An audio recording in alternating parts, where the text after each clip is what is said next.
আসসালামু আলাইকুম। আপনারা সবাই কেমন আছেন?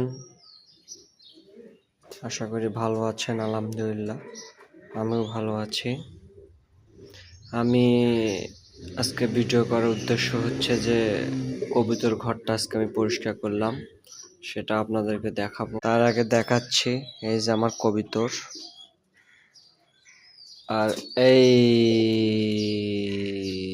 যে ঘর আজকে পরিষ্কার করলাম।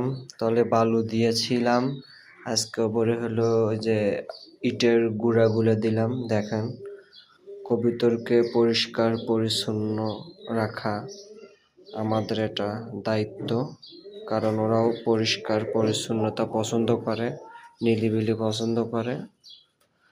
দেখেন